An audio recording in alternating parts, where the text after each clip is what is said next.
योगिनी एकादशी का महत्व और उसकी कथा। ये योगिनी एकादशी आषाढ़ मास के कृष्ण पक्ष की जो एकादशी है, उस दिन ये योगिनी एकादशी का व्रत किया जाता है। इसका बहुत ज्यादा महत्व है योगिनी एकादशी के व्रत का। भगवान श्री कृष्ण ने बताया है कि योगिनी एकादशी का व्रत को करने से 88,000 ब्राह्मणों को भोजन कराने के बराबर फल मिलता है। तो ये योगिनी एकादशी अत्यंत ही फलदायी है। ये कथा भी जो है, कथा के माध्यम से भी आप समझ सकते हैं कि ये योगिनी एकादशी का व्रत कितना ज्यादा फलदायी है। योगिनी एकादशी के दिवस पर विष्णु भगवान की पूजा का बहुत ही ज्यादा शुभ फल मिलता है, शुभदायी रहता है। उसमें भी इस दिवस पर योगिनी एकादशी का व्रत अगर किया है और उसके साथ विष्णु भगवान की पूजा करते हैं तो कहते हैं कुष्ठ रोग या कोढ़ में से भक्त को मुक्ति मिलती है। इतना ज्यादा इसका महत्व है। और कहते हैं इस दिवस पर अगर विष्णु की पूजा और व्रत दोनों किया है तो मृत्यु के बाद उस साधक को विष्णु के चरणों में स्थान मिलता है। तो इतना ज्यादा महत्व रखता है ये योगिनी एकादशी का व्रत। तो सुनते हैं योगिनी एकादशी का व्रत की जो कथा है, कथा भी बहुत सुंदर है। पौराणिक कथा के अनुसार स्वर्ग लोक में अलकापुरी नगरी में कुबेर नाम का राजा राज करता था। वो राजा शिव का परम भक्त था। रोज शिव की पूजा आराधना उसका निरंतर क्रम था। एक हेम नाम का माली था।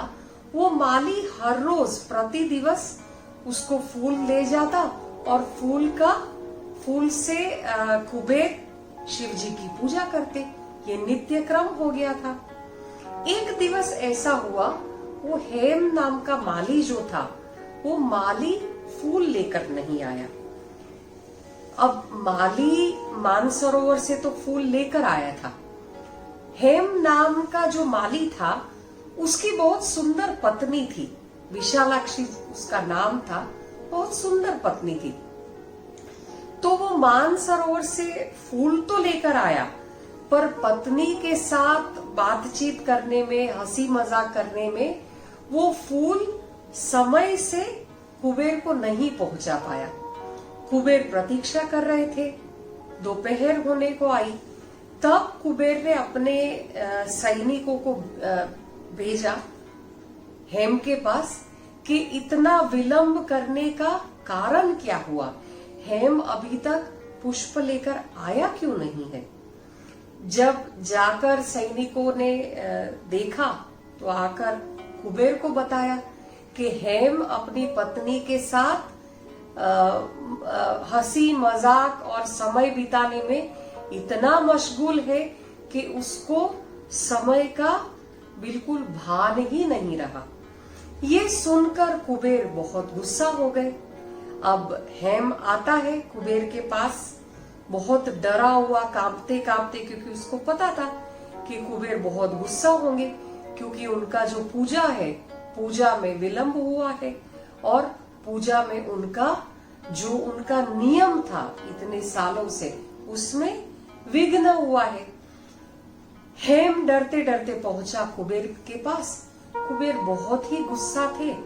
कुबेर ने हेम को श्राप दिया और कुबेर ने ऐसा श्राप दिया कि हेम अब से मृत्यु लोक में जाएगा, वहां जाकर उसको कोढ़ होगा, उसकी पत्नी से उसका वियोग भी उसको सहन करना पड़ेगा, क्योंकि उसने शिव का जो पूजा था उसमें उसने विलंब डाला है।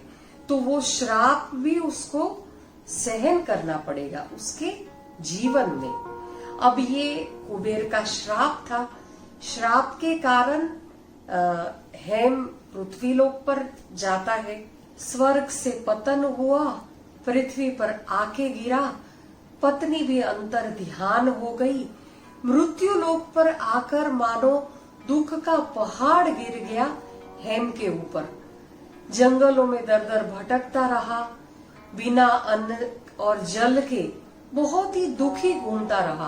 उसको कोढ़ हो चुका था। अब रात को नींद भी नहीं आ रही थी, परंतु शिव के पूजा का जो प्रभाव था उसके कारण उसको उसका पिछला जो जन्म था उसको याद था, उसकी स्मृति यथावत थी।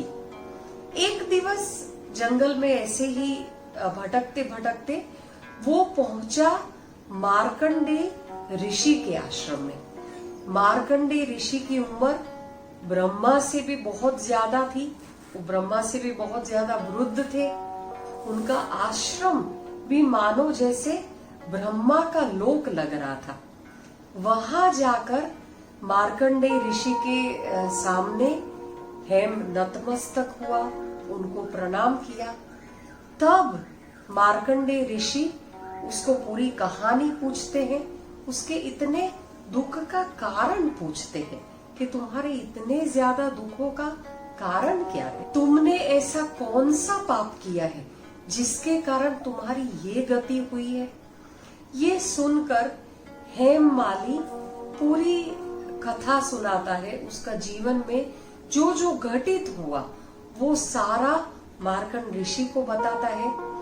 ये सारी बात सुनकर मुनि उनको बोलते हैं कि तुमने पूरी सत्य बात बताई, जो कुछ तुम्हारे साथ घटित हुआ ये सारा वृतांत तुमने सुनाया, उसके लिए एक बहुत अच्छा उपाय मैं तुम्हें बताता हूँ। तब वो बताते हैं कि आषाढ़ मास की कृष्ण पक्ष में जो एकादशी आती है उसको योगिनी एकादशी कहते हैं। अगर तुम ये योगिनी एकादशी का व्रत करते हो तो तुमको जीवन में ये सारे जो दुख है, तुम्हारी जो सारी पीड़ाएं हैं, ये सारी पीड़ाओं का नाश होगा और तुमको ये सारे पापों से मुक्ति मिलेगी। यह सुनकर हेम माली अत्यंत ही प्रसन्न हुआ, मुनि के चरणों में साक्षात दंडवत किए। मुनि ने भी उनको आशीर्वाद दिए। जैसे ही विधिवत मुनि ने कथा सुनाई थी, जैसे ही व्रत करने का आदेश दिया था, उसी प्रकार से हेम माली ने व्रत किया, विष्णु भगवान की पूजा की और उसको ये श्राप से मुक्ति मिली। उनकी पत्नी उनको वापस मिली, स्वर्ग में फिर से उनको स्थान मिला और फिर से यथावत वो कुबेर के साथ शिव जी की पूजा के लिए लग गए। तो ये है सुंदर कहानी योगिनी एकादशी की कथा। हेम माली को अपने जीवन में जैसे मृत्यु लोक प्राप्त हुआ, कष्टों का नाश हुआ योगिनी एकादशी का व्रत कर कर, और फिर से पुनः स्वर्ग में स्थान भी मिल गया। तो आप जरूर ये योगिनी एकादशी का व्रत अगर आपसे संभव है, शारीरिक कोई भी विटंबना नहीं है, तो आप जरूर करिए। इस दिवस पर व्रत यानी कहते हैं, व्रत यानी किसी भी तरीके का फराल या कुछ भी नहीं लेकर व्रत करना उत्तम कहा जाता है। अगर संभव हो तो सिर्फ फलादि फल या सब्जी खाकर भी आप कर सकते हैं। अभी तो एक बहुत वीडियो भी वायरल हो रहा है, आपने देखा होगा कि शेर घास खा रहा है। कहते हैं, देखिए ये जो पौराणिक महत्व है व्रत का, ये तो है ही है, इसका पुण्य मिलता ही है, हम सबने जीवन में अनुभव किया है। पर इसके साथ साथ जो शारीरिक फायदा है व्रत करने का, वो भी बहुत ज्यादा उत्तम फल देने वाला होता है। एक दिवस का शरीर में रिलैक्सेशन यानी इनटेक खाने का अगर कम होता है तो उसका असर तुरंत ही शरीर और मन पर दिखता ही दिखता है। और एकादशी इसके लिए, व्रत करने के लिए सर्वश्रेष्ठ मानी जाती है।